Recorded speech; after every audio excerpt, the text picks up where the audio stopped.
All right, I think we're going to get started. We just had a few more join us, so welcome. My name is Jordan Ashwood, and I am the Partnerships Manager at the Clinton Global Initiative University at the Clinton Foundation. We are so excited to have you here and to be able to share more information about this exciting social innovation challenge. So to give you an overview over the next hour and a half, you'll be hearing from myself as well as my colleagues at Verizon and VentureWell, our other partners, about the challenge, about the application process, as well as opportunities for selected teams this summer. Then you'll be hearing from my colleague Josh at Verizon, who will be giving a really exciting webinar on tech and social impact in the future of 5G. And then you'll be able to hear from three professors at Morgan State who all are doing really exciting work within the climate justice space. And so we'll have sort of a short 25-minute fireside chat, so to speak, with those professors to hear about their work and for you all to get a sense of one of the themes that we're accepting projects within for this social innovation challenge, that being climate justice. So thank you again for being here. If you have questions throughout, please feel free to put them in the chat and I'll do my best to address them as we go. If not, I'll be keeping track of them and we can address them sort of at the end of each of those three sessions. But we encourage you to be active in the chat, ask questions. Like I said, for anyone who just recently entered, please share your name, share your major. We would really love for this to feel as interactive as possible and to get a sense of who's on this call. So again, thank you all for being here. And I'm going to just kick it off with some further introductions from those on my teams at Verizon and VentureWell who will be providing some information in this first session. Katie, would you like to go ahead? Sure. Hi, everyone. Thanks for joining us. I'm Katie Davis from Verizon. I am responsible for social innovation here, which is really about how can we develop technologies that drive social and environmental impact.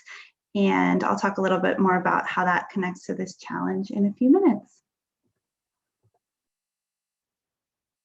Thanks, Katie.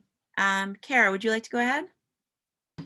Sure. Hi, everyone. I am Kara Barnes. I'm a program officer with VentureWell, and we are the accelerator partner for the Social Innovation Challenge.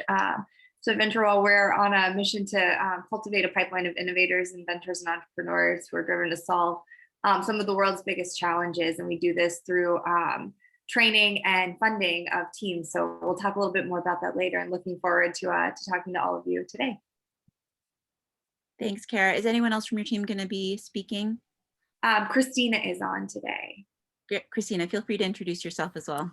Yep. Hi, everyone. My name is Christina Tamer. I'm the director of our early stage innovator programs at VentureWell. So looking forward to hearing what you're working on and seeing if together with CGI U and Verizon, we can support you this coming summer. Wonderful. Thank you. All right. So moving right along here, an overview of our partnership.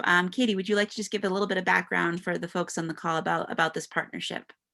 Yeah, absolutely. So Verizon and CGI U announced this partnership in October of 2020. It's a new relationship really focused on both how we can use leading edge technology really to focus on some pressing societal challenges. So at Verizon, we really believe in the power of technology to have this disruptive impact that we want to point towards social challenges. And we also believe that bringing young people and innovators with diverse backgrounds into the innovation system is a really important way to spark new thinking towards driving change. And so that's really the two things that we're aiming at in this partnership is how can we support you as a community of innovators to come up with ideas on how technology can really have this important impact on driving social change. Go to the next slide, Jordan. Yeah, so there's a ton more information on all of these spaces on the website that Jordan will share with you following the session, but the main objective of the challenge is to develop social impact projects that leverage leading edge technologies, which my colleague Josh will tell you all about shortly, to advance progress around three key issue areas. So the first is immersive education technology. So this is really thinking about how can we leverage leading edge tech to create and deploy really transformative learning experiences and also to provide equitable access to those. So to help students from kindergarten through adulthood, potentially to gain achievement by developing these really innovative education models. The second one on climate justice, we're going to have a whole panel on that later this morning, so I won't go deep into that, but that's really about how next generation technology can help reduce unequal impacts of climate change on traditionally underserved populations. And then the last prompt area is health equity. And this is really about, again, how can we leverage technology solutions to improve equitable access to healthcare and health information for underserved communities. And underserved communities can mean a lot of different things. It can mean racial minorities, LGBTQ populations, people with disabilities, older adults, Indigenous, immigrants, rural. So we're taking a really broad view on underserved. So want to get you thinking how technology can better serve those populations in all three of these impact areas.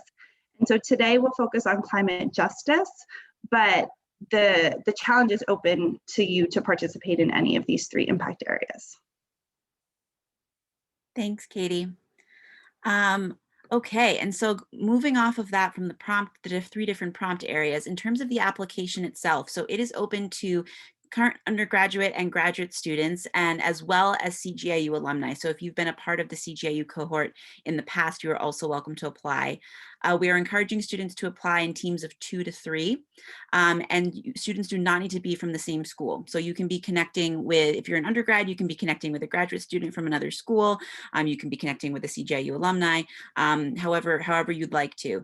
And we actually have a Slack channel set up that I will send information about in my follow-up email after this call. And so anyone who is sort of looking for a team member or wants to connect with other interested applicants, you can do so on the Slack channel.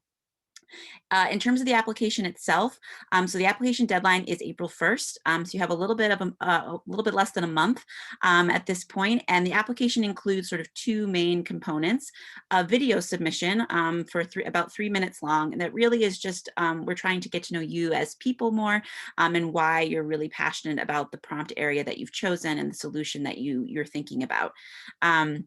And the second piece is a project summary.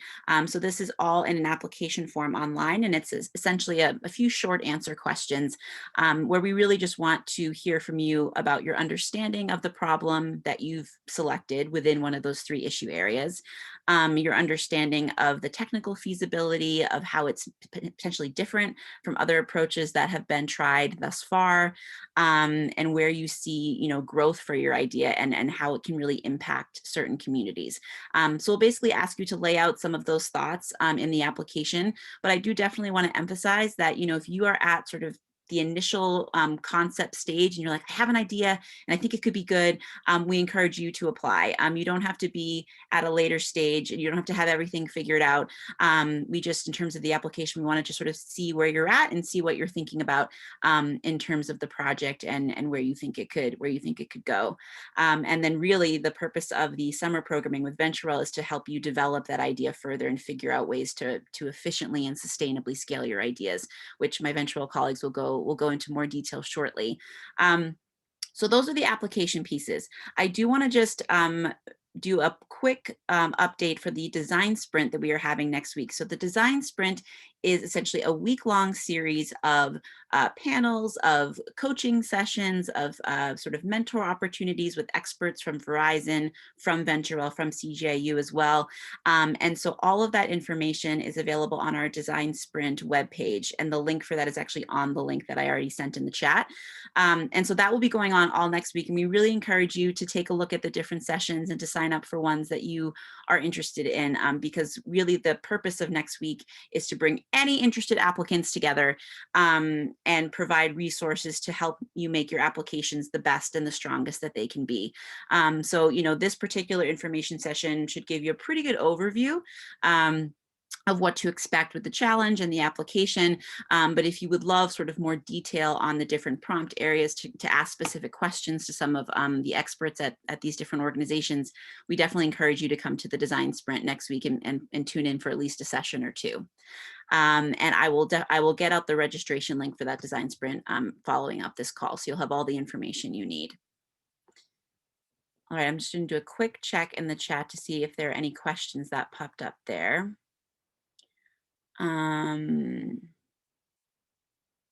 Great. Okay, it looks like questions for the most part have been answered at this point. Wonderful. I'm going to move ahead here. So top finalist teams will receive an exclusive spot in a summer program with our partner VentureWell, so the organization that Christina and Kara are from. And you will be receiving tailored, hands-on entrepreneurial training throughout the summer to help scale your idea, to help develop it, to help figure out how to market it, finance it, all of those pieces. Each team will also be receiving approximately $20,000 in seed funding and a living stipend for each individual team member. And so this is really to support you as you're navigating throughout the summer and developing your ideas. In addition, there will be other opportunities for mentoring, for networking within each of our organizations. You'll have access to the CGI U 2021 curriculum, which has a lot of wonderful webinars on storytelling and how to create a strong pitch. And this will all culminate at the end of the summer in September with the opportunity to pitch your project to a panel of experts at a showcase.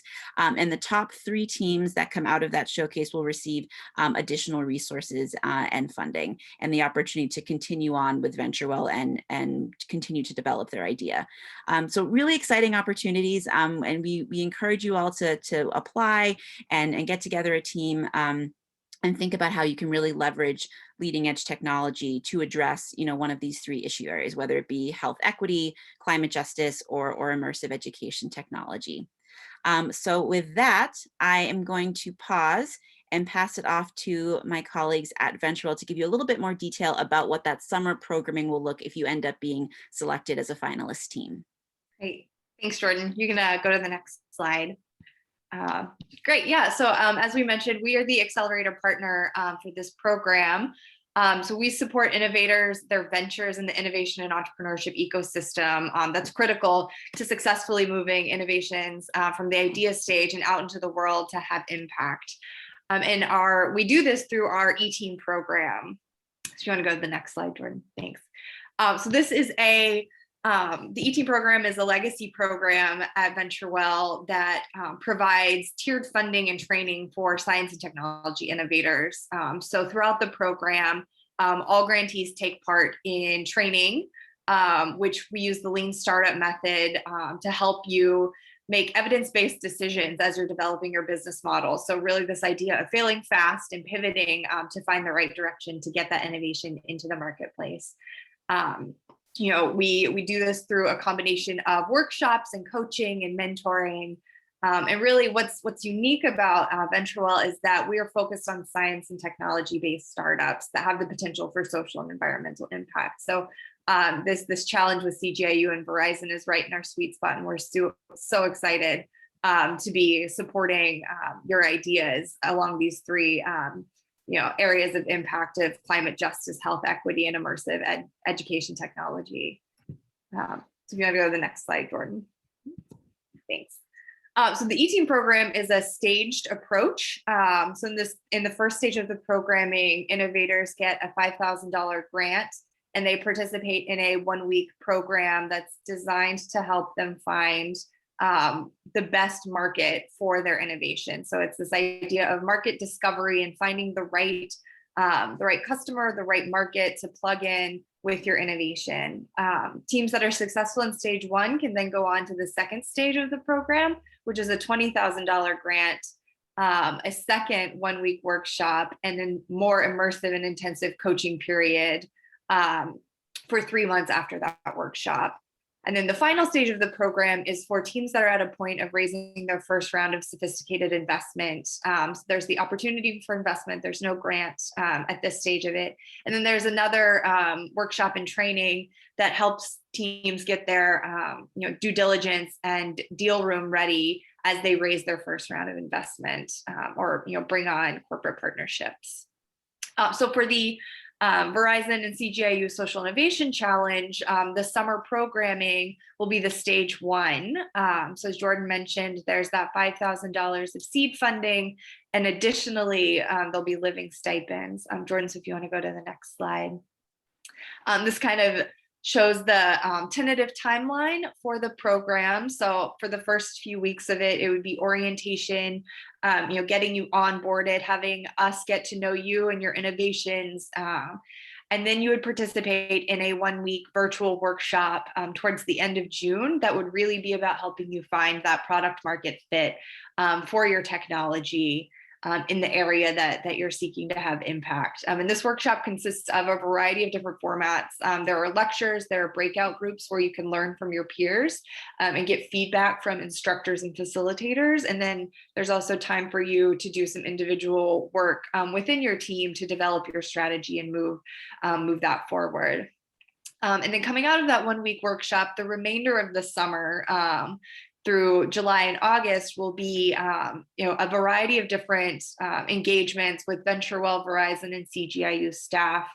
Whether that's one-on-one calls with VentureWell to further refine your work plan and provide coaching to help you move forward on that work plan, office hours with expert mentors, and webinar and learning sessions to help you dive deeper into further topics to help you advance your business model and move things forward. So I'll pause there to see if there are any questions about the program. And feel free to ask questions by turning on your video and your microphone and asking, as well as putting into the chat, whichever you're most comfortable with.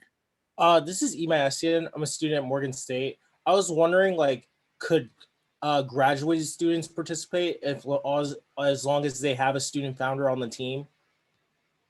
Yes, so graduate students and undergraduate students are both completely eligible to apply for this. What if someone's already graduated from the university? Yeah, so unfortunately, you do need to be currently enrolled in a higher education institution, or you need to be an alumni of the CGI U program. And does it have, what if is it everyone on the team has to be a current student, or does it have to be, or can only one member be a current student? Like, how does that work? Katie, I defer to you to answer that question. I was going to defer to you. Let us come back to you on that, because I don't want to just kind of make up an answer on the spot. So it's a good question. Let us come back to you on that. Any other questions for the time being? Imai, could you just drop your email in the chat and I'll make a note that we will respond to you directly. Wonderful. Okay, Kara, should I move along? No, I think, yeah, we're good.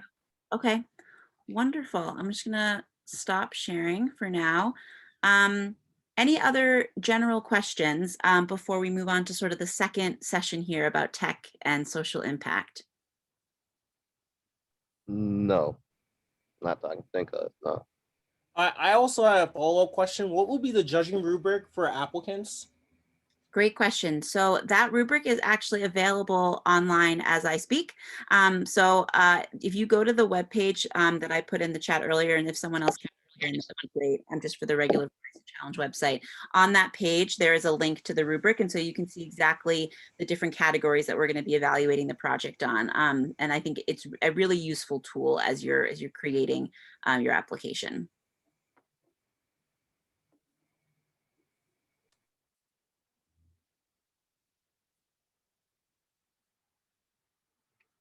Any other questions about the application process, the design sprint next week, how to sign up, anything on the VentureWell summer programming? Yeah, I have a question actually. Sure. All right, what are we gonna do during the design sprint? Yeah, so during the design sprint, there's a lot going on next week. So that's a great question. So we have, for the first half of the week, so Monday, Tuesday, Wednesday, there's going to be a series of short half-hour sessions, some on leading edge technology, like Josh is going to speak about in a little bit.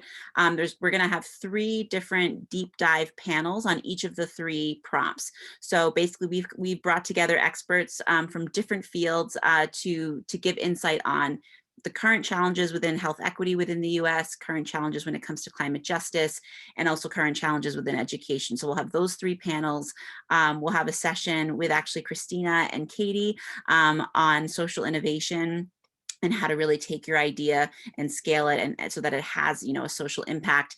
And then the second half of next week will be office hours. So these are going to be open Zoom sessions where you can log in and you can ask different experts at Verizon, CGI U, and VentureWell questions that you might have on a range of topics we've identified. So those topics range from accessibility to how to design with communities, how to think about feasibility and scalability, a deeper dive into sort of the different types of technology you could think about leveraging for your project. So those are more sort of just open sessions where you can ask questions as you wish. So all of that information is online and it's all laid out on a web page, and all of the links to all of those sessions are on the web page as well. So after this call, I will follow up for everyone who registered for this call with that information. And we encourage you to sign up so that we know you're coming next week. And to definitely tune into any of the sessions that are of interest.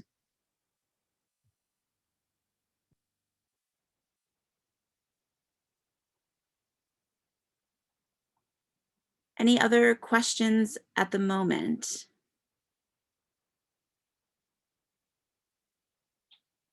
Thank you. All right, wonderful.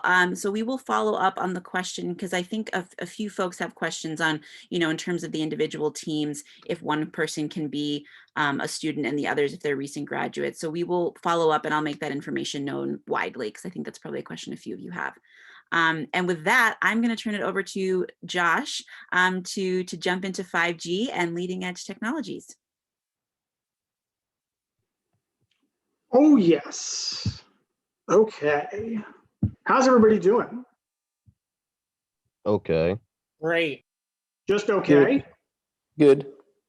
Good. Okay. That'll work. All right. My name is Joshua Nessa. I'm pretty excited to be here today. I am a senior manager with Verizon 5G Labs, and I promise you that's the last time I'm going to read to you the stuff that's on the slide. I am part of the Verizon team that, in collaboration with the folks that I've already mentioned, are bringing this program to you and are going to give you the resources that you need and that are going to be helpful for you in developing these future forward solutions to some of these problems that we've been as a society grappling with for a while now. So I'm pretty excited to be here talking to you today about 5G and leading edge technologies. Verizon is a leader in connectivity, right? And so we create the connectivity that links together all the devices and all the services and applications and everything that you can think of. It all rides on that layer of connectivity. So when you're looking at your phone, even if you're a Verizon customer, it's not a Verizon phone, it's an Apple phone, or it's a Samsung phone, or it's an LG phone, right? Or a Google phone. And so we are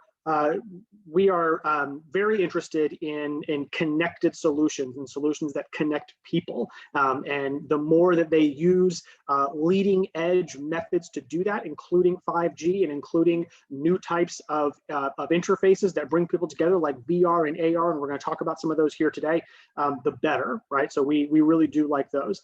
So as we're talking about 5G, I want to preface this by saying, please put stuff in the Slack. If you have questions about 5G, go ahead and put it in the Slack. I'm going to be not the Slack, the chat.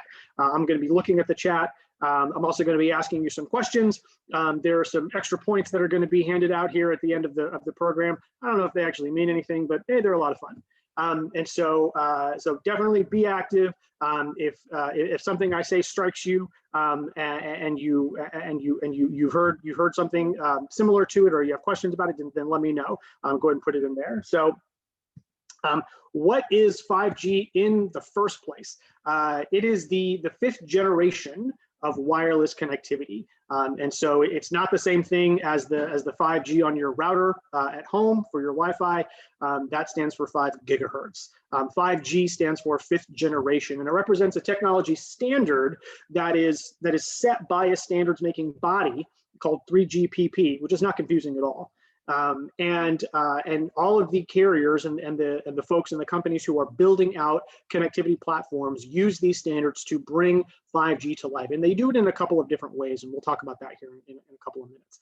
But it's helpful to understand where we're going with 5G if we understand where we've been up to this point. And so all the way there on the left-hand side of the screen, you have 1G and the Zach Morris phone, right? And if you know why it's called the Zach Morris phone, please put that in the chat.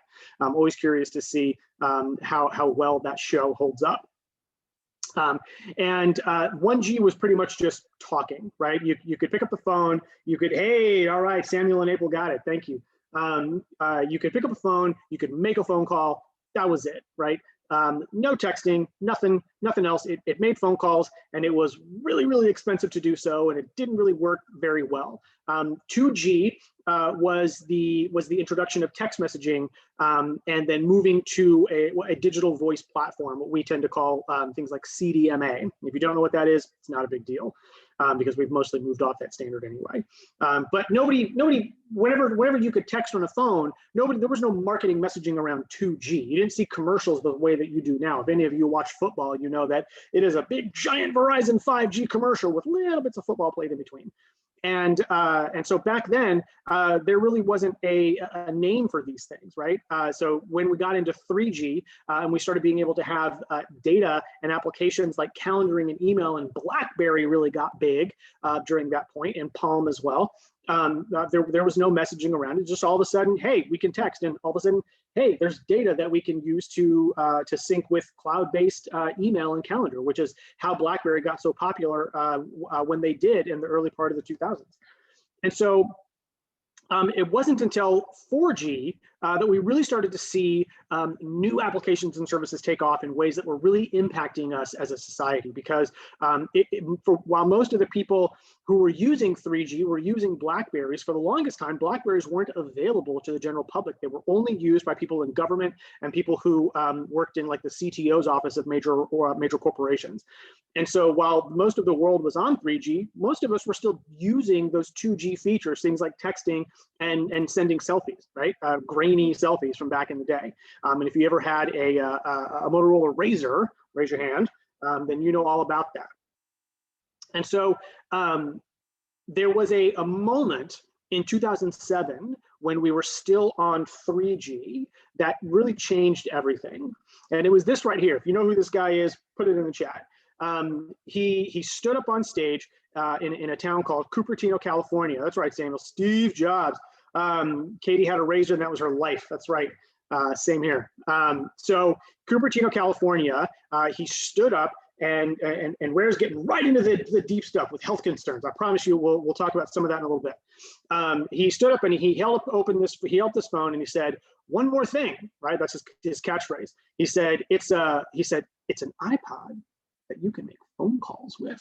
And everyone lost their minds, right? Everyone went crazy because no one had ever seen that before. It was this digital interface. It had a keypad that reappeared and then disappeared, and it all seemed to function. And I thought it was witchcraft when I first saw it, that the keypad could pop up, because I was a BlackBerry user up until that point. And so if there wasn't a physical keyboard, I was like, no physical keyboard, no care. I didn't want anything to do with it. I figured this was a flash in the pan. It was never going to take off, and boy, was I wrong. And I'll tell you why. Because Rare says this is Steve Jobs' birth month. Would have been 66 years old. That's good to know, man. I'm going to use that later today. I appreciate that. And so this phone was a supercomputer that fit in your pocket, and no one really knew about what sort of capabilities were there when he first introduced it. Everyone just thought, hey, I can play music and I can make phone calls at the same time. This is great. And so the iPhone itself had all of these capabilities that no one really took advantage of, and especially because we were still on that 3G network, right? We were on a network that was really only built for email and calendar and selfies, and that's pretty much it. And so the iPhone, Apple, they opened up their developer store, right? The developer community, they opened up the App Store, and they let people begin to design apps for the iPhone. And what did we get? We got some really, really amazing, innovative applications. If anybody knows the most innovative application that we had 3 years later in 2010, go ahead and put it there in the chat. I'm going to spoil it for you, and I'm going to tell you that it was Words with Friends. Does anyone still play Words with Friends? Let me know. Words with Friends was the most innovative application that we had on our cell phones in 2010, because you could be playing Scrabble with somebody who lived in Texas or somebody who lived in Turkey, right? You could play Scrabble globally, worldwide. You could have synchronous chats. All of this could be happening in this one application, and it was crazy. We had never really been able to do anything like that before. And so then the internet kind of went crazy when 4G was introduced and brought with it not only streaming video but persistent connectivity, right? And so it had distinct differences from 3G that we only were really beginning to understand as a society and as a technology community when 4G was released at the end of 2010 and into 2011. And so now, over the past 10 years, we've seen this equilibrium of this supercomputer, this misunderstood supercomputer that was the smartphone, and now the connectivity that can finally rise to support it. And we started seeing this explosion of applications and services. And when I say applications, I don't necessarily mean apps and the thumbnails on your phone. I mean things like ride sharing, like as a service and as an application layer that rides on connectivity. That's crazy. The fact that I can push a button, a car shows up, it knows exactly where I am. I know what the car looks like. I know the name of the driver. I know the plate number, and I can get in that car, and it's all going to be safe, right? Before 4G, that wasn't possible because 4G gave rise to all of the startups and the companies that built all of these types of services and applications that you see on the screen right here, right now. All of the ways that we live our life, these were built by entrepreneurs and technologists who said, wait a second, I can have unlimited, well, not unlimited, but streaming connectivity and persistent connectivity to all of my customers using devices they already have. Awesome. And they built applications, and they built companies, and they built industries and empires, and they built entire economies. When you think about the gig economy, what we're really talking about is the ability for someone to perform a job or task from anywhere, right? When you sign up to be an Uber or a Lyft driver, they issued you a cell phone so that you can have the company approved applications, and that is how they know where you are and how your clients and customers know where you are, right?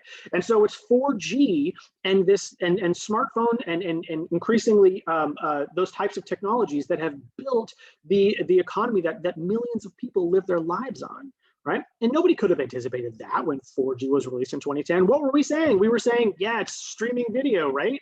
Cool. But instead, we got all of these amazing things that have made it so that if you leave the house and you forget your wallet, maybe you go back, maybe you don't. But if you leave the house and you forget your phone, it doesn't matter where you are going back to get that sucker, right? Because that has everything on it. All of the different ways that we stay connected to our friends, our family, our bank accounts, right?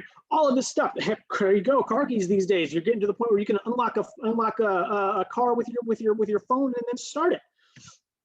And so now we're in this era of 5G, right? Now 5G has been released. It's out there. It comes in a couple of different flavors. I think I'm going to talk about that here in a second. And with the fastest and most advanced form of 5G, it's called millimeter wave. It is extremely fast. 4G was billed as being as having about 40 to 50 megabits per second. On a good day in a well canvassed or well densified urban area, you can maybe get up to 100 megabits a second. Samsung just released some test results that they did in a lab, and they were achieving more than 5 gigabits per second, right?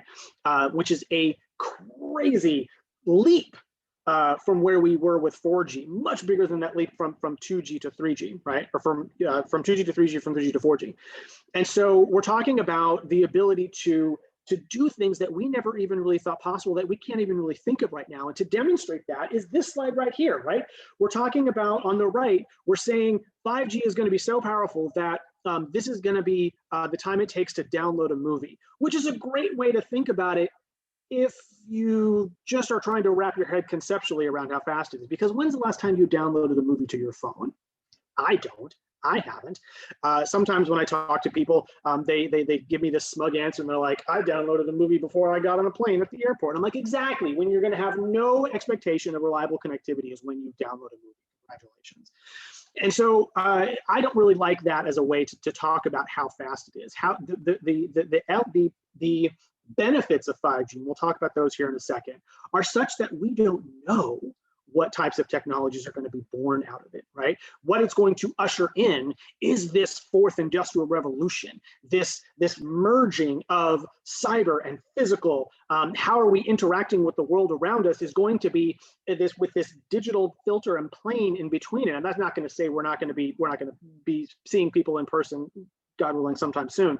But there's going to be increasingly ways for us to interact digitally with people, places, and things, right? It's going to bring in this new type of revolution that we have seen before. And here's examples of it right here about how these types of technologies, and when you really, really think about it, a loom, a way to create cloth, is a technology. A conveyor belt so that people could begin using assembly lines is a technology, right?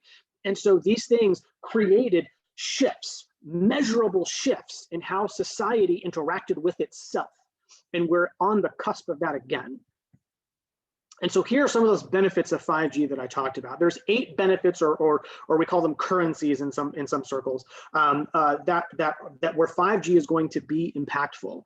And here are some examples of the types of technologies that are going to be impacted by these advancements in connectivity. There's quite a few of them. I'll make sure that these slides are available to folks who want them afterwards. But we're talking about things like the ability to use cellular connectivity to control things like drones and vehicles. They're going to play 5G is going to play a huge role in autonomous driving. But one of my favorites is on the left over there: connected wearables and IoT sensors. The fact that right now you have IoT sensors that are measuring things like temperature, things like pressure, right? The fact that you can have a light bulb in your home that you can control with your phone, or that comes on automatically when the light level in the room gets to a certain point. That's IoT, the Internet of Things, right? The fact that you can connect seemingly mundane things into the internet and then have them perform against a set of rules, which makes it look like it's just automatic. And then this idea of connected wearables, the idea that you can take the things that you see and hear and touch and feel and talk to, and you can deconstruct those away from the big phone, the device that we all carry in our pockets, and you can create wearable ecosystems of technology. I think, and that's just my opinion, is going to overtake the cell phone very, very soon. And so, mark my words, you heard it here first. And so what we are bound by is the same thing that Gene Roddenberry was bound by when he created Star Trek. And it's a coincidence that I have this slide in here and that I'm wearing this shirt. I do just really like Star Trek.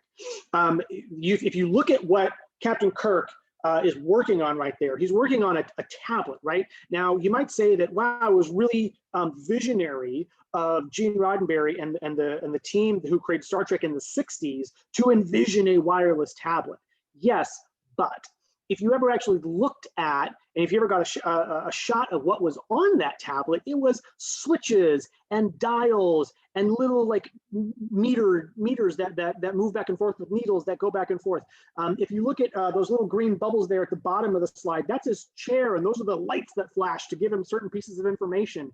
And you can imagine that those were made of glass because that's what light coverings were made of then. And so the conundrum that we fall into as future forward technologists, and if you don't think you're a future forward technologist, then you need to have another think, because if you're in this room, you are one, is that we are limited by the things that we can understand and these base level methods that we think that we either give or receive information. So yeah, the wireless tablet, that's great, but they couldn't make that leap to where the way that we're getting information from those dials and switches and things like that is going to fundamentally change. Same thing with those little green light bulbs on his chair right there.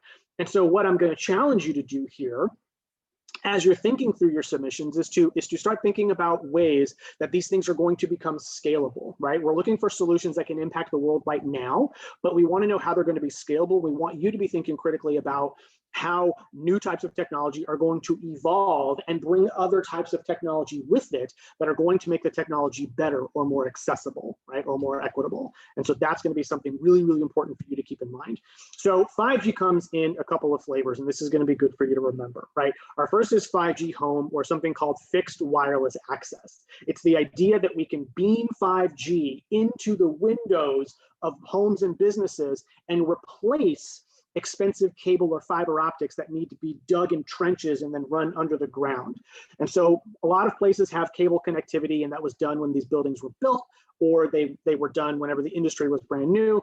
And so what we learned when we installed cable into existing structures is that we don't like installing cable into existing structures, because it means you got to do the digging, you got to do the connectivity. There's a lot of regulation that goes along with it. And so now that fiber is here, the idea is like, well, we can dig trenches again and run fiber into those homes and businesses. Well, the problem is like nobody wants to do that. And so a solution, and one that we think is going to be taking off, is this idea of fixed wireless access, that we can take up to, right now in the lab, 5 gigabits per second. We can run that through a beam of light into a window and replace any of those expensive fiber optics that we're going to be running into that building in the first place.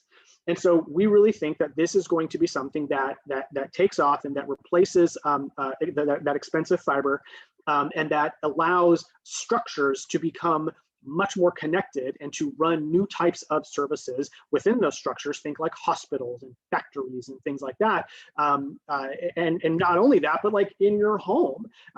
Since we've all been homebound for the better part of the past year, I'm sure a lot of people have been in this situation right here, where everyone's trying to do something on the internet and it brings down the speeds for everybody. And that's frustrating as all get out. Well, 5G Home fixes that, because it allows a home instantly to have access to much greater broadband and to support all of these new applications that are going to be coming online. And you see here that they are playing games, they're on the TV, they're on the computer, they're on tablets. What you don't see here are people who are in VR, or are working with augmented reality applications for things like school, or even creating those things. My niece is 15 years old, and she's an artist, and she's starting to work in 3D representations. You know what it does? It hogs all the bandwidth in the house. And so 5G Home, or this fixed wireless access, is going to fix that, both on the consumer side and on the business side. Octavio says smaller distances to antennas that can still use older tech like cell towers. That's correct. We're going to be using some of the existing infrastructure that's out there, but we do need to install new types of infrastructure, because what we're getting to next is this 5G mobile doesn't necessarily travel as far as some of the 4G signals do, right? And so that's a really good point. I appreciate that. And so the other type of 5G is this idea of mobile, the fact that 5G can connect to your cell phones or whatever devices you happen to have on you. Right now, it's a cell phone. I think the new Apple Watches are cellular connected into the network, and that's just the beginning of that revolution that I was talking about in wearables. And so 5G to your devices is going to allow you to do much more than you're doing right now. It's going to allow you to start taking advantage of some of this streaming augmented reality content. And you might be saying, well, I already have AR content through things like Snapchat and Instagram and things like that. Aha, au contraire. Those are not streaming. Those AR services are pre-downloaded in the background of those applications. And that's why when you open up, if you were to go into the guts of those applications, there are massive amounts of data that application has stored on your device. And that's because it's storing all of those AR capabilities are embedded, and they are not streaming. And that's because existing 4G signals can't stream high quality AR. And so what we've been able to demonstrate using 5G is the ability to stream these high fidelity augmented reality applications. On the left there, you have the greatest basketball player who ever lived. You can at me if you want to. I stand by it. LeBron will never touch Michael Jordan. And then you have these digital worlds there in the center where you're able to go inside a portal, almost like Doctor Strange, and be inside a brand new world. And then on the right, you're seeing highly responsive, dynamic augmented reality avatars that are and overlays that are able to be applied in the real world. Not only that, we're able to use AR to tell stories, to actually bring things to life. And what you're not necessarily getting from this PowerPoint slide is the fact that there's audio, spatial audio, that is included in this particular application, so that as you move the device, it begins to sound like the conversations and noises happening behind you are behind you, and the stuff that's in front of you is in front of you, right? This is incredibly difficult to do. That alone would crash most 4G networks. And marrying that with this extremely high fidelity AR content requires a new connectivity layer like 5G. And so, like, where's it being deployed now? It's being deployed everywhere. We're already looking into how we can create new applications in things like retail and grocery stores, right? Not only in the store itself, but everything that you have to do to get there through those connected refrigerators. That's some of that IoT I mentioned. What's that experience like as you're driving to the store? What's the experience like when you're at the store, both as a customer or as somebody who works there? In healthcare, this is a huge one. Healthcare, when it comes to security, when it comes to convenience, when it comes to the ability to use artificial intelligence and edge computing. And if you're not familiar with edge computing, highly recommend looking it up and doing some Googling. We don't have enough time to dive into it right now. I think it's one of the most exciting aspects of 5G. But the ability for doctors and nurses and healthcare staff to be able to provide services in brand new ways, both in the facility like the hospital or at the home or in other places. And then in the home itself, like how do we start connecting these services and so that your home experience, right now, a lot of us have a smart speaker. We have, I won't use the word, I don't want to fire up any of your speakers, but you know, the Amazon version, I have the Google version. And right now it's fairly limited in the things that they can do. It's getting better over time, but start imagining the fact that you can have a Jarvis-like digital assistant that's in your home and that may be able to actually begin following you around, right? In the same way, do you ever see the movie Her with Joaquin Phoenix and Scarlett Johansson's voice? Great film, got a lot right. The thing that it didn't account for was edge computing. So take a look and do some research and then let me know what you think about that. And so the question now is like, what are we doing now? How are we getting this out there? Well, we're getting it out there with content creators. And these are just some examples. It's free to get you to start thinking about your prompt areas. So content creators, you can see that it used to have to be done by hand. If it was going to be done digitally, then it was stored on these massive servers, because just the scene that you're looking at right here takes up so much space. And in order to have anybody be able to work on that on site or remotely, takes massive amounts of space and capacity. And now with 5G, we're able to completely reshape and rethink how we're coming up, how we're doing content creation. What you're looking at here, this is called motion capture technology. And then there's another technology called volumetric capture technology, where you can take three-dimensional items and quickly digitize them into three-dimensional digital versions of themselves that can then be used in something like augmented reality or virtual reality. I guess slides in here twice. About that. And then with virtual reality, like I talked about, if you watch soccer, it's a great time to be watching soccer because the EPL is in full swing. Champions League is going. It's great. I think Liverpool plays Chelsea here at 3 o'clock here on the East Coast. I'm going to be watching that. And so imagine being able to be walking through a park, realize that the game is on, put on these virtual reality glasses, and then be able to be in the middle there. And the way that happens, just to give you a quick idea of how that information moves around, is there is likely a camera that's either on a player or one of those cameras that's very low overhanging. That's able to have a 360 view to it. It's a 360 camera, immersive camera, that is then transmitting across 5G through those edge compute servers, and is able to deliver that experience to an individual in real time, so that you're seeing this as it happens, right? That technology, as you're seeing it here, that experience isn't quite ready yet, but the technology of what I just described totally exists. It's already here. Now it's just a matter of some of the hardware companies and some of the people stitching together those platforms of bringing that all together for us, right? And so how are we doing that? How is Verizon trying to create this new world of finding new ways for us to live, work, and play, to get essential services, and to make sure that everyone has equal access to this value that's being created? Well, the answer is through one of the answers is through these 5G labs, and that's where my team comes in. And we have these labs around the country, as well as in London, and we're moving into Europe as well, where we actually put this into practice. We know that we created the 4G technology that created access to all of these new innovations, but we didn't necessarily create those new innovations themselves, right? That was Steve Jobs, that was Jeff Bezos, that was Mark Zuckerberg, right? It was these folks who created these new types of services that live on 4G. So we're going out here with 5G. We know that it's going to be transformational. And so we want to be able to talk to and work with the people who are having these bright ideas, people who are having these fresh perspectives on things, people exactly like you, to come up with these new ideas together. And so we have these things like these trials. We have events where we have candid conversations. If you go to Verizon5glabs.com right now, you can see an event section where we've had lots and lots of conversations. You can see all of our past events where we've had candid conversations about how 5G is going to be impacting things like education technology and healthcare, and a wide variety of other things. That'd be a great place to start. And so that's one of the reasons why we are coming here to you. We're working with the Clinton Global Initiative. We're working with your school so that we can start working with you to think of new types of applications for these technologies, and we can help you begin to build the future.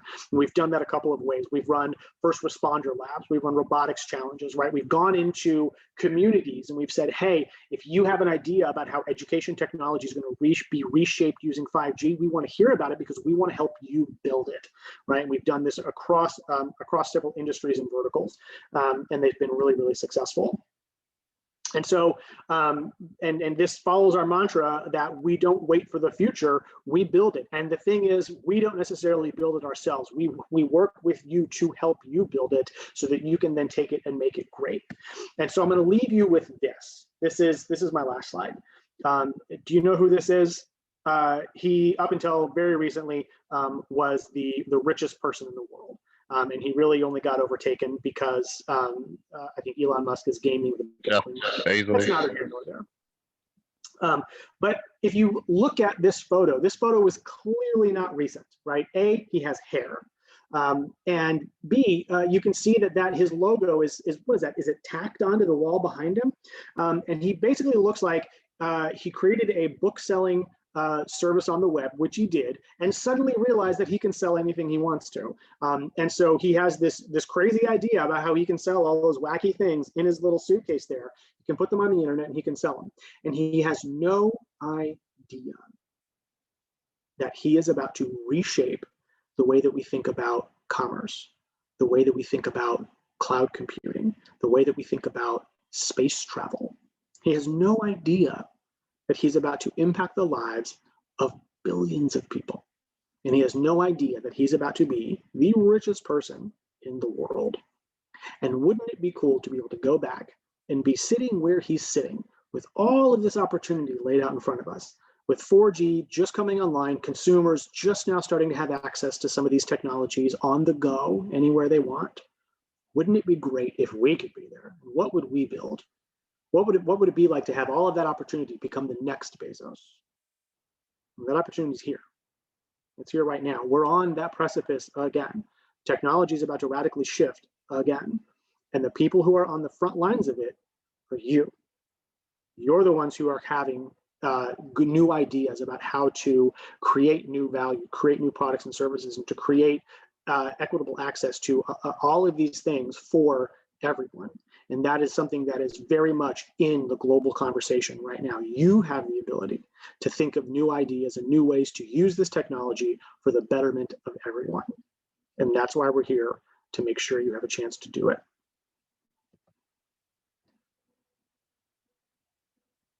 That's it.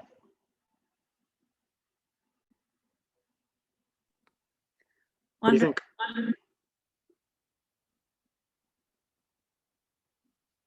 I think someone might have had a question. I didn't see who it was.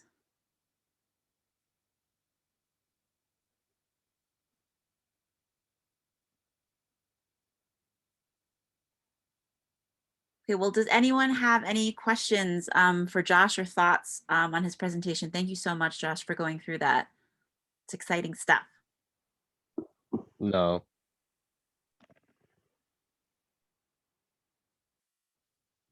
All right. Well, thank you. Thank you so much, Josh. And if you want to hear even more in detail about some of the things that Josh touched on, again, we're going to have more sessions next week during the design sprint, and we'll also have office hours with Josh and other members of his team. So you can feel free to sign up for those and ask him any questions that you might have at that point. But now I'd like to transition to the remaining piece of this information session where you're going to be able to hear from 3 professors at Morgan State as they engage in a conversation about climate justice and the impacts of climate change, which will be led and moderated by my colleague Dylan at Verizon. So I'm going to pass it off to Dylan, and maybe you all can have quick introductions, and then I'll look forward to your conversation. Great, thanks so much, Jordan. We are really excited to be here with 3 professors from Morgan State. First of all, I wanted to say thanks to Josh. That was an amazing presentation. I always learn so much, even though I work at Verizon. I'm going to give our panelists a moment to introduce themselves. First, just a note about who I am. My name is Dylan Siegler. I'm with Verizon, and I focus on developing new ways to use technology and networks to build equity and justice. Let's pass it over to Dr. Hunter, and then Dr. Damoa, and then Dr. Knobloch, and introduce yourselves, please. Hi, my name is James Hunter. I'm an associate professor in the Department of Civil Engineering at Morgan State. And I always like to plug Morgan because I'm also a Morgan alum as well. And the focus of my research is on stormwater and watershed systems design. So in terms of climate, we're dealing with how do we deal with floodwater and how floods and stormwater can impact our communities.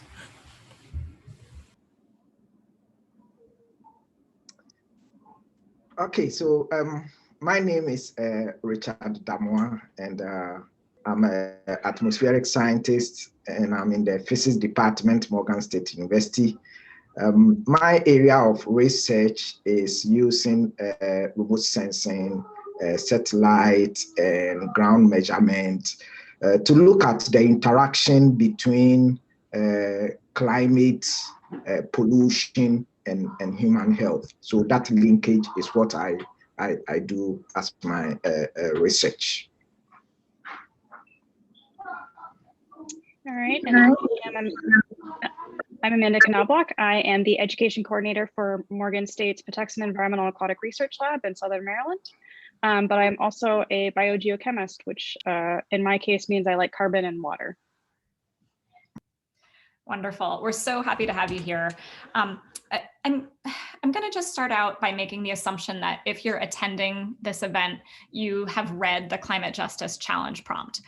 If you haven't, don't do it right now, because I'm going to spend 3 minutes on the basics. What is climate justice? Why is it important? We know that climate change is a global challenge that impacts everyone, but the evidence shows that it doesn't impact everyone equally. Certain populations have higher risk levels, and those are aligned with inequities related to their race, gender, age, disability, income, etc. So what's an example of this? A straightforward example would be the wildfires that struck Paradise, California back in 2018. You'll remember that those fires did not discriminate between rich or poor or only strike people of color.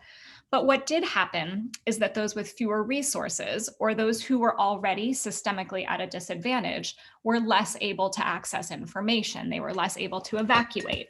They were less able to find emergency housing, afford medical care, or go without work while the community recovered. A more complex example would be, think about a population that might be affected by harmful air pollution because they live near a fossil fuel power plant. So the immediate answer would be, let's shut down the fossil fuel power plant, we'll move everybody to renewables, and we'll solve the problem.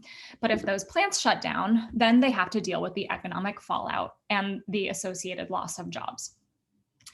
So in this challenge topic area, we are interested in your ideas for how we can use technology to help populations that have greater climate change risks and negative impacts survive and thrive as the climate changes.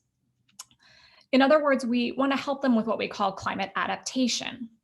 We're also interested in how next generation technology can help slow or stop climate change itself, and that you may know as climate mitigation. So those are the basics. You can find a lot more information in the challenge prompt. And if you're going to do the design sprint next week, which we would encourage, there's a huge amount of information in the toolkit that Jordan will be sending out ahead of that. We'll also be doing lots of panels and office hours and all kinds of ways for you to get really up to speed on exactly what the issues are.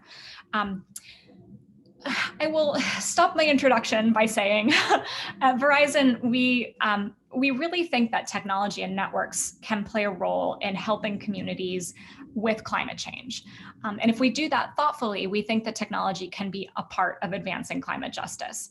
And I just want to be clear before we get started that that doesn't mean we think technology is the solution to racism. We don't think technology is the answer to poverty. We do think that technology can be a bridge that helps communities become more resilient to both the acute and the ongoing impacts of climate change. And the more resilient a society we create, the more just that society has the potential to be. So with that said, to get started, I'd like to ask each of our panelists to speak briefly about the role that technology plays in their research and to talk about any intersections with social and environmental justice. And we'll start with Dr. Damoa. In your work measuring air quality in under-resourced communities, how does technology factor in as you highlight and you're addressing disproportionate pollution in these communities' schools?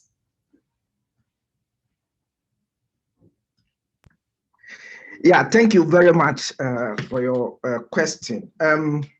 In fact, we all know, according to the IPCC Faith Assessment Report, in fact, the IPCC is the International Panel on Climate Change. That is the UN wing that is assigned to look at or to assess the science related to climate. In fact, their report, current report, states that the impact of climate change is not distributed equally, right? But then if you look at it, those, as you said, who are most impacted are those from low-income communities. Now, this is due to lack of adaptation and mitigation pathways. Now, when you say adaptation in the process is the process of adjustment to actual or expected climate and its effects. Now, in human systems, adaptation seeks to sort of moderate or avoid harm, exploit beneficial opportunities. Now, in some natural systems, human intervention may sort of facilitate adjustment to those effects. Now, so that gives us the sort of understanding of adaptation. But when you want to look at the mitigation, then in fact you are looking at interventions that will help reduce the sources of these causes of climate change, which is our greenhouse gases. Now, and so when you look combining all this with the report that we have, now we see that most affected communities are the low-income people. Now, in fact, in US here, it is estimated that at least about 210,000 deaths, premature death occurs each year due to pollution. And now this is, it is mostly occurring in low-income communities with high African American population. Now, with this, we came up to look at Baltimore City. Now, Baltimore City has the highest African population, American population, with a very high asthma rates in the city. So what we intended to look at is preliminary results that we use satellite to look at showed that the pollution, which is the outside pollution, is actually gradually decreasing. And so we wanted to understand the causes of the asthma cases. And we all know that most of the time we spend a lot of time indoors rather than outdoors, but satellite data also gives you information outdoors. So we came up with this portable, which I have a sample here. This is a portable instrument that measures air pollution indoors. So you connect this to your Wi-Fi, and then you put it in the classroom. So that was our plan to install this in most of the Baltimore elementary schools, and using the Wi-Fi whilst we are in the office, we will be able to monitor the air pollution directly. Now, this gives us the information of the level of the pollution in those indoor classrooms, and whether we will be able to understand if those causes of asthma cases are related to this high pollution. In fact, other studies have shown that air pollution in low-income communities seems to has a higher level of concentration compared to our majority communities. And so we wanted to investigate if that is the cause of high asthma cases that we are seeing in Baltimore City. So we installed this in Baltimore City, as well as cities where what we call our majority community cities, in order to compare the data and see the level of pollution in these two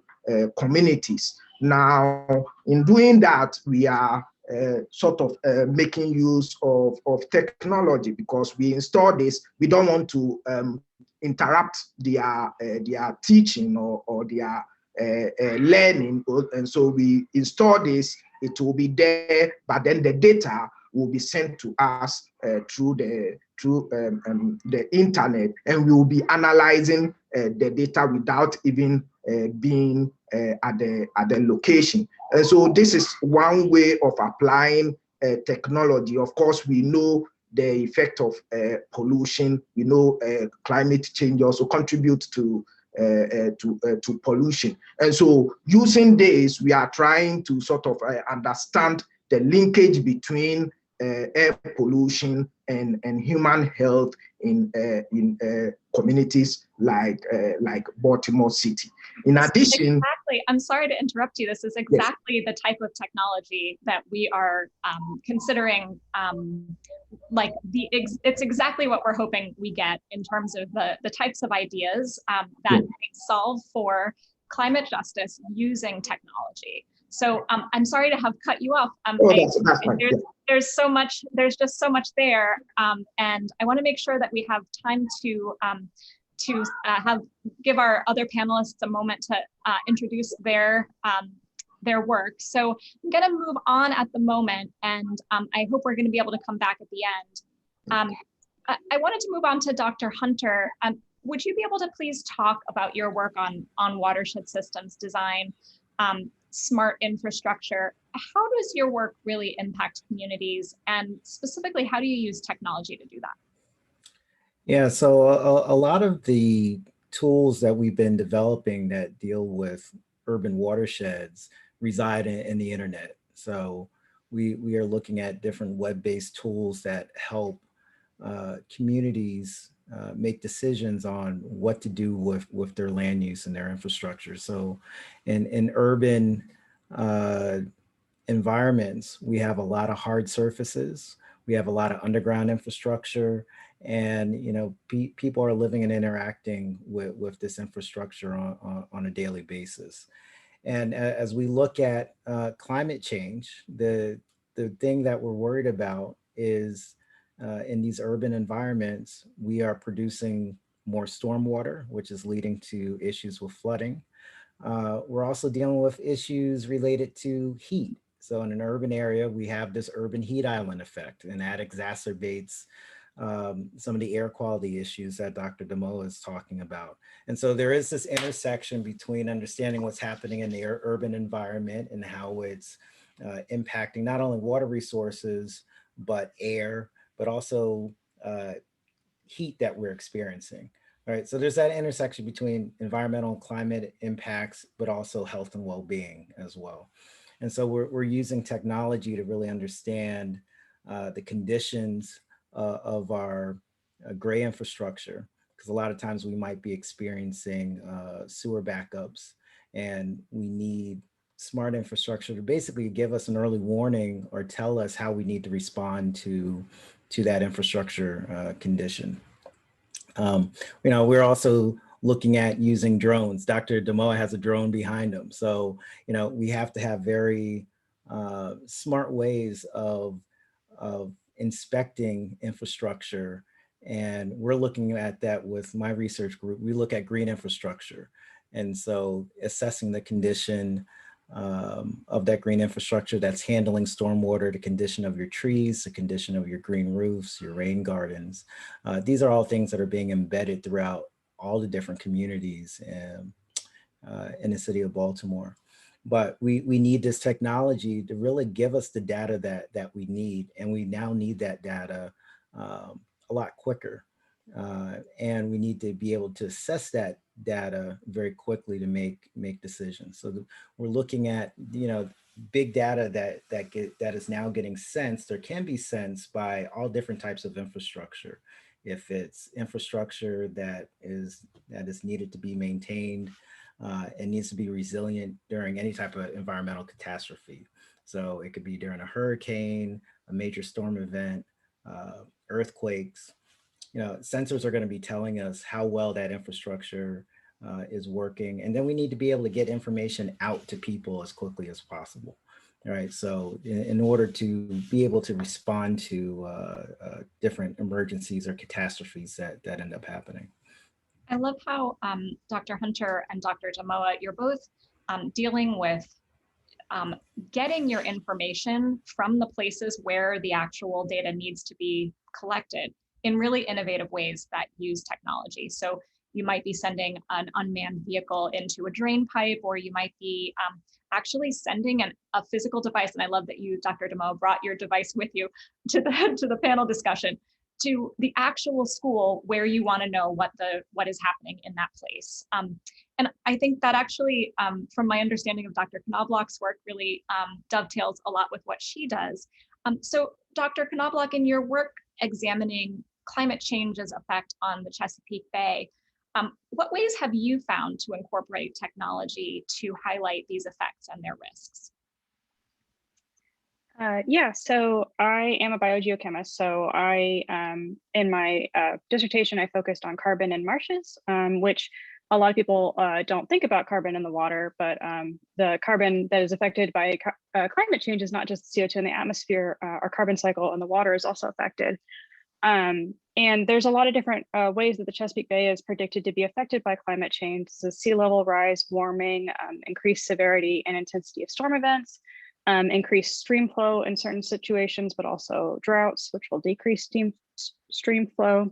And so one of the things that I am interested in researching and have done in the past is water quality monitoring, which water quality affects everything in the Bay. If we have poor water quality in the Chesapeake Bay, it affects the entire Chesapeake Bay watershed.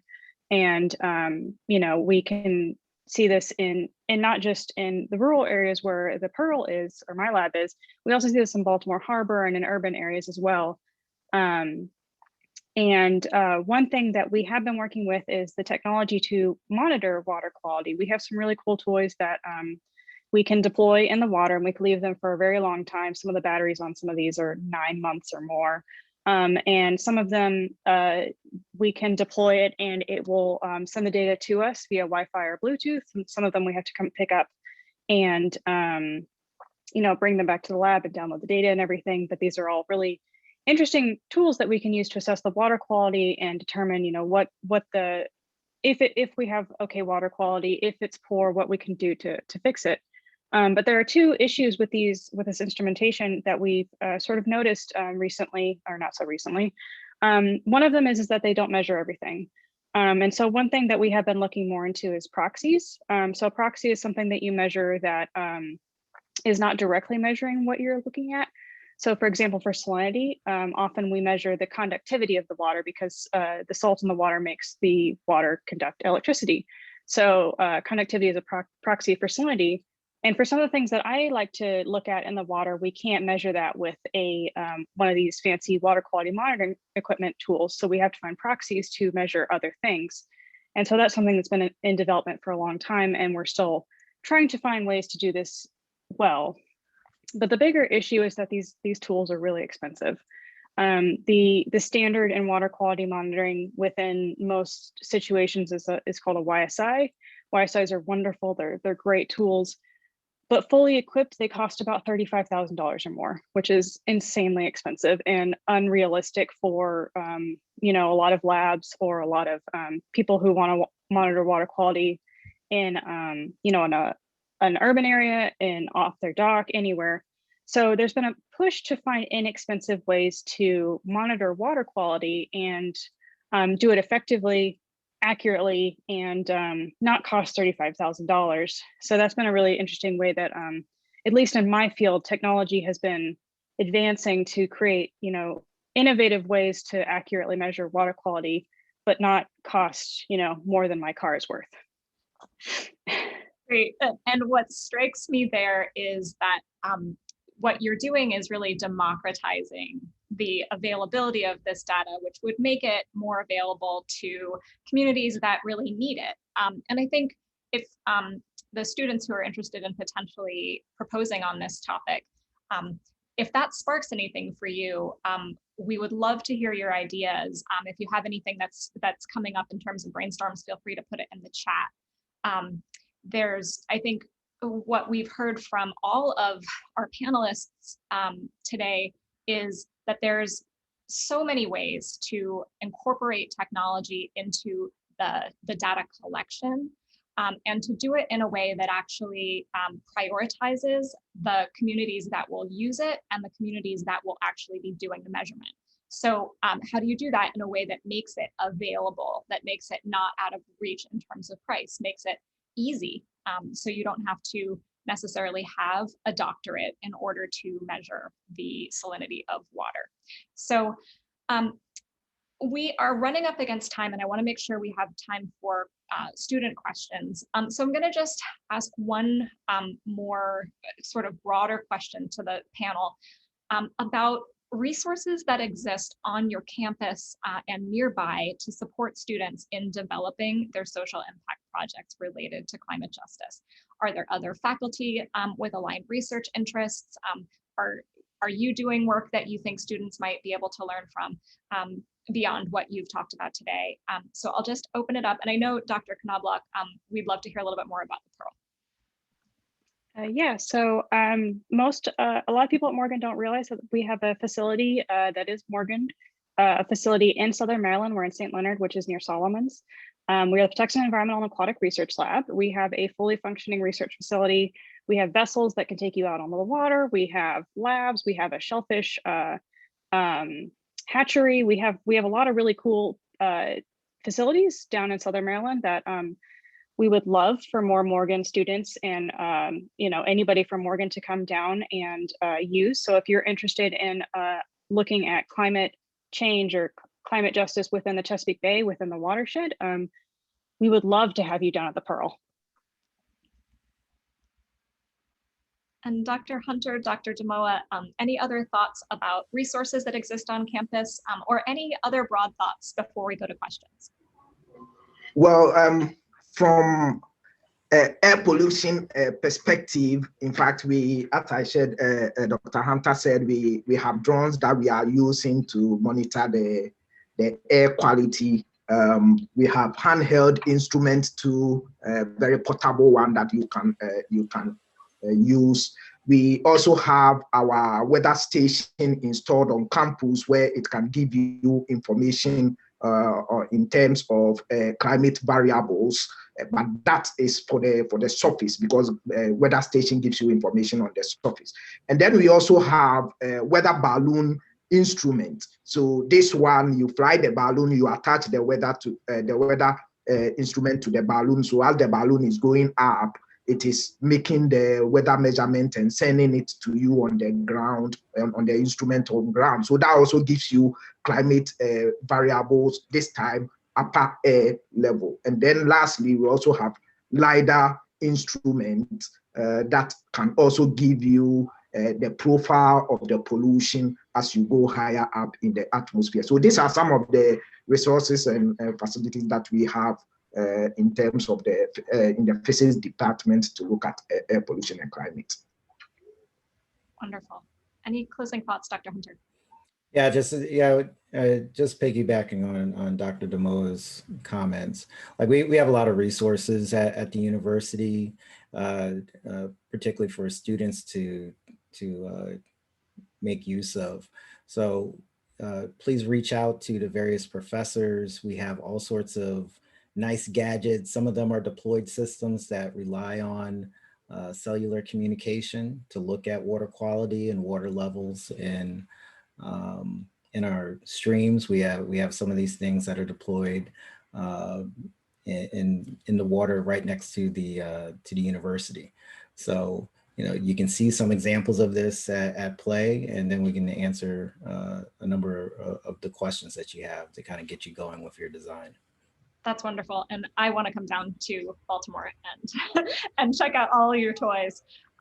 So I'm going to read a question that's come in the chat for Dr. Damoa, and then I would encourage everyone to, if you want to ask your questions, unmute, turn on your video, or you can actually put them in the chat too.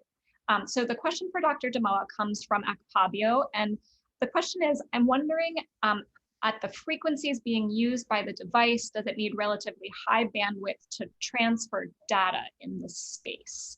And then, so I'll let you answer that, but one other question that came in from Akpabio is about machine learning options that could capture features that would be easier to get at cheaper costs. And so I don't know if you have thoughts about that. Yeah, I mean, with the current portable instrument that we have, in fact, the data from this instrument are not that big, and so just a normal Wi-Fi is able to. So what it does is when it takes the measurement, which is I think every 2 minutes it takes the measurement, and then with the Wi-Fi it dumps the data on a server, where we log in. So wherever you are, you log into the manufacturer's server, and you are able to get your live data that that instrument is measuring. So you really don't need a very big bandwidth, because the data is not as big as satellite data and other data sets. That's great. Okay, thank you. Other questions from participants? No.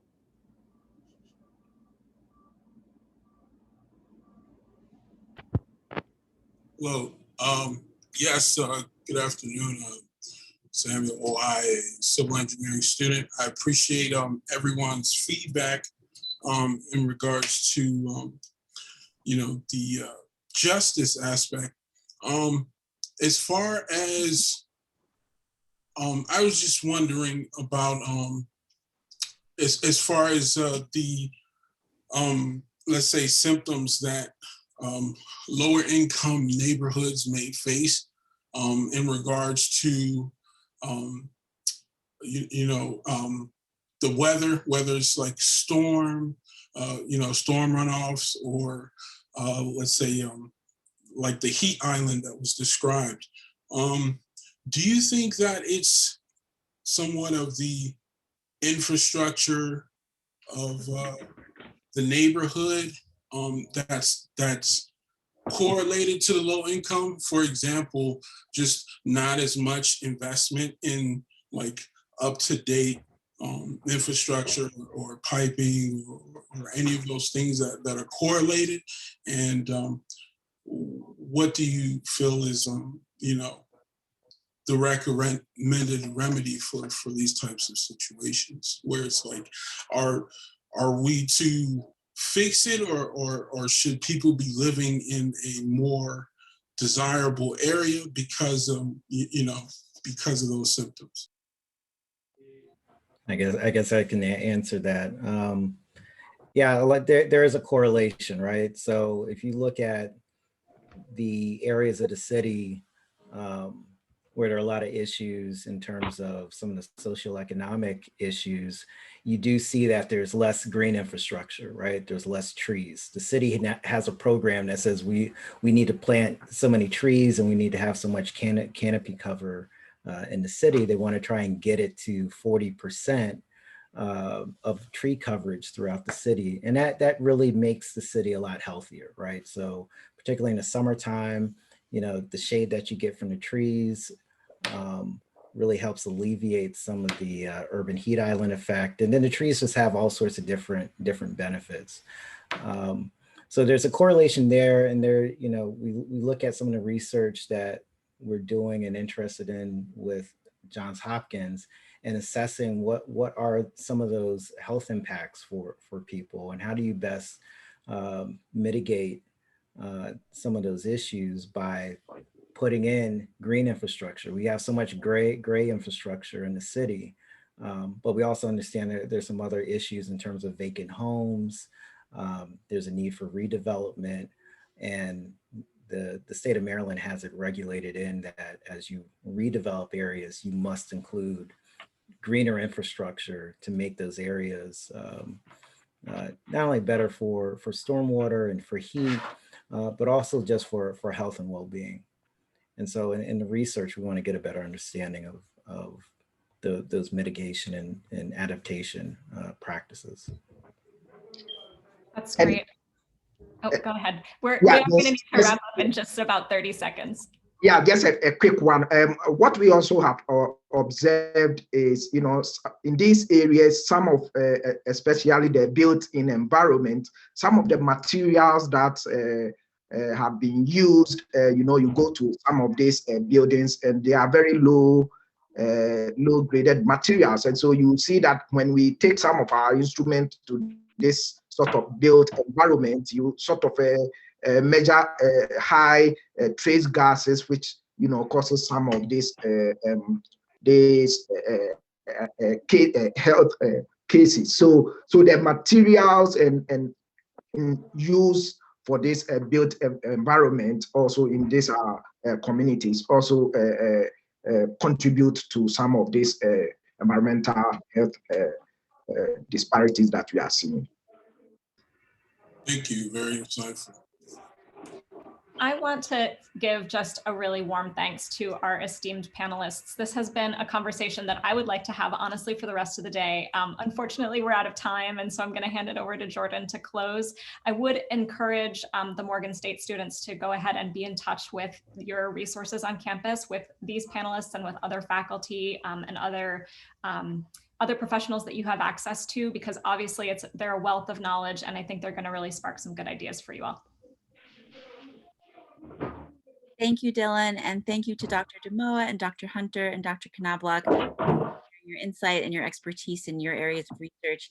I just want to echo Dylan in encouraging students to reach out to these professors and also other faculty on campus to support you as you're thinking about putting together an application. So I want to close just by thanking everyone for their participation and their enthusiasm and their presence. We've loved connecting with you. I will follow up this session with information on how to join the Slack channel and how to also join the design sprint sessions next week. So we look forward to seeing you there. Thank you once again, and have a great day, everyone. All right, bye. Have a great day. Thank you. Thank you. Thank you, appreciate it. Thank you.